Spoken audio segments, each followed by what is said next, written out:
In this review session, we're going to talk about the broad changes in a wide variety of areas of life. I'm going to go through science, religion, philosophy, the arts, take each one in turn.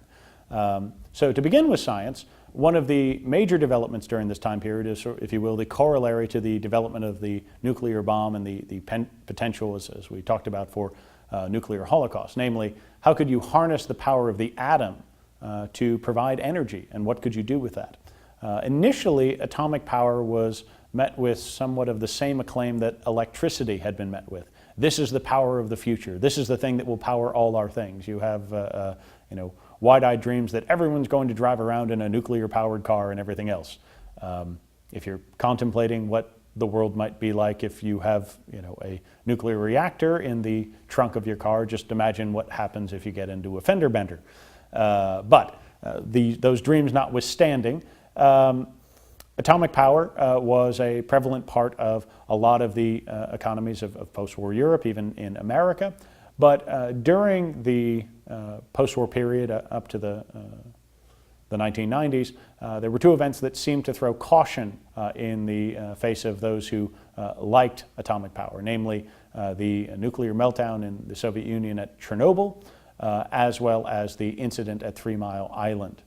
Both of these incidents suggested that the great hope for nuclear energy carried with it a great danger, that perhaps the dangers outweighed the benefits, if you will, of nuclear energy. The problem was that as people started to turn a cautionary eye towards nuclear energy, in roughly that same time period, people are also becoming aware of how there were significant problems with other elements of the energy production, energy sector of the economy as well. In the 1970s, the Organization of Petroleum Exporting Countries, or OPEC, realized that in response to issues over the state of Israel, its founding and continued support by nations of the West, that they had a very powerful weapon in their arsenal to try and apply political or economic and political pressure on Western countries, namely oil and the dependence of most of the rest of the world on oil to fuel their economy, everything from cars to factories and everything else. And during the OPEC oil crisis, what happened was these countries, in a unified effort, raised prices exponentially and caused any number of systemic shocks to the Western economic system. This is the famed time in, say, the United States, where you have runs on gasoline stations and rationing of gasoline, and people seemingly becoming aware of the limits of power production and the limits of the energy sector.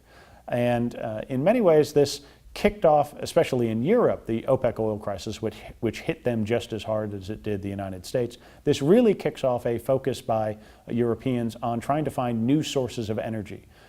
This kicks off a search for green technology across much of Europe as they try to figure out how is it that we can continue to keep our economy running while maybe turning to a less harmful energy source, as well as one that we aren't utterly reliant on these foreign powers. So again, this turn in science towards atomic energy, and then perhaps its limitations, and then even a recognition that oil is not a panacea, in many ways leads us towards current debates and current tensions in Europe about energy policy and the economy. Our hopes for a green economy, can that be fulfilled while still maintaining our level of lifestyle and the economic productivity we need? In the realm of philosophy, one of the major developments of this period was the development of existentialism by this thinker here, Jean-Paul Sartre. Existentialism is a hard-to-define strand of philosophy, but in the main, it is a call for man to find meaning in their own life, a challenge for man to find meaning in their own life. Now, that doesn't sound that foreign, but it is a call for man to find that despite the fact, or even in recognition of, the belief that life was absurd. And in this, you can think about our last lecture and see where the political realities of their life is influencing philosophical development. Think about the Cuban Missile Crisis. The world was nearly brought to the brink of war. And think about it if you're a European.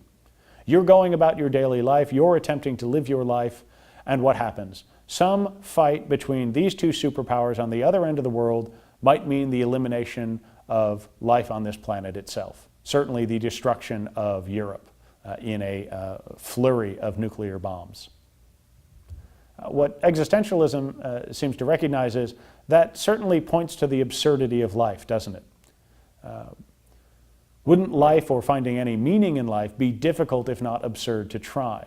And existentialism is in many ways a philosophical challenge to still attempt to do so, even if that meaning of life ends up being defined by the individual, even if your only meaning you can find in this absurd life is something that you can define for yourself. But it's helpful to talk about existentialism and absurdity because that same sense of the absurd trickles into the arts as well. Playwrights operating in a school known as the Theater of the Absurd believe that since life had no meaning, art should reflect that. In the same way that we saw James Joyce challenge the novel and Picasso challenge painting, you should see in the realm of theater, these artists tried to challenge perceptions that life was normal, that it had 1 act, 2 act, 3 acts, and then you had a conclusion. Indeed, the plays by the playwrights in the Theater of the Absurd often had no plot. They were often incomprehensible. By far the best example of the Theater of the Absurd is Samuel Beckett's Waiting for Godot. The play, if I can describe it having a plot in any way, shape, or form, it's about 2 men on stage talking, waiting for someone to show up who doesn't. And that goes on for at least over an hour. That's your play. That's what you get. In many cases, these plays are filled with ellipses, silences, conversations that don't make sense. And as far as these playwrights are concerned, these plays better reflect the absurdity of life, the inability of people to truly connect in modern society.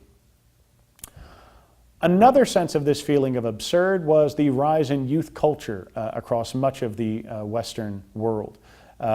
This was a time period in which youth experimented with drugs, with hairstyles, with different clothing, with drugs and sex, and new forms of music. This privileging of youth culture was in many ways a search, probably less philosophically minded, and they probably weren't reading Sartre, but a search to try and find meaning in a world they felt absurd. Again, if your life is hanging in the balance in terms of World War III might be coming and you have no control over it, how can you find meaning or purpose in this life? And many of them try and search for it through these new avenues of sex, drugs, rock and roll, and all the like. Eventually, this crystallization of youth culture even leads to public protests. Famously, in 1968, there's a series of protests across much of the West, especially in Europe, that is seen as sort of a youth revolt. And these are no mere, a group of people get together and raise signs. These are protests that seem to threaten some of the states of Europe themselves. In France, it's believed that the youth revolting might topple the government of Charles de Gaulle, while in Italy, the youth revolt of the 60s carries into a period of strikes and violence that extend well into the next decade. In the realm of religion, you have 2 major developments that sort of typify this period in terms of religious movements and religious changes and religious developments. The first was the Second Vatican Council that occurred in the early 1960s. The council was called by the Catholic Church and attracted a great deal of public fanfare.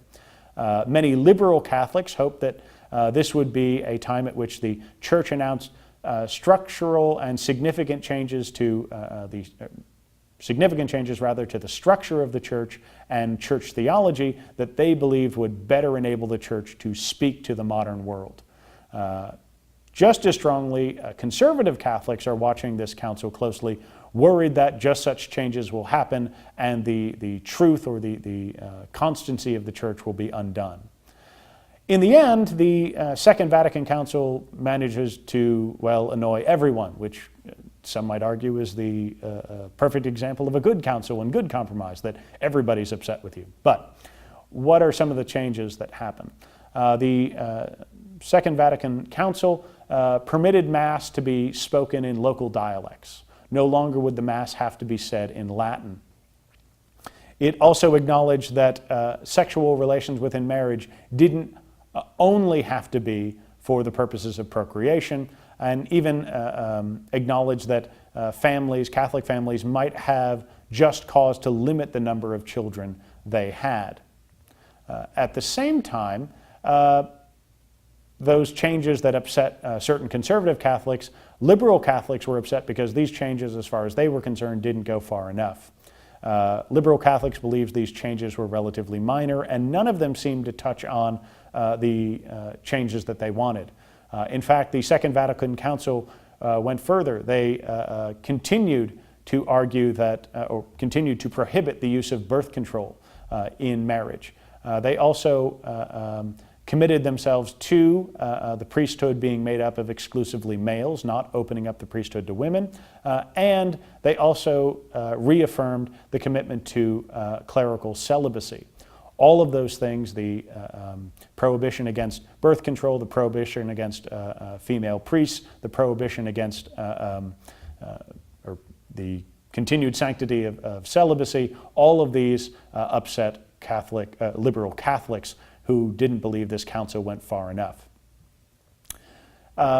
I'm talking about the pill here, although I could just as easily have put the pill as a major development in science. Indeed, one of the most important developments in science in the 20th century from the standpoint of its social ramifications and religious ramifications. And for that reason, I didn't put the pill or modern birth control in the science portion, but in the religion portion. The invention of the birth control pill in 1960 radically transformed society, rapidly transformed sexual relations, and functionally it's hard to imagine our modern world without this. The ability for women to easily, through a simple daily pill, regulate whether or not they had children had a profound impact on European and Western life. It changed birth rates, it changed marriage patterns, it changed attitudes towards sex. Indeed, you can't really have a youth culture that is celebrating sex and free love and all the rest of this if you don't have a means of preventing pregnancy. And so when we look at the Second Vatican Council and its reaction, part of the reason so many liberal Catholics thought that the Catholic Church might readjust its position on birth control was precisely the invention of this birth control pill. So again, as we're looking at these huge Cold War struggles and big political changes, it's helpful to realize that just as many transformative changes are occurring in these areas of life just as much as they were in the political realm.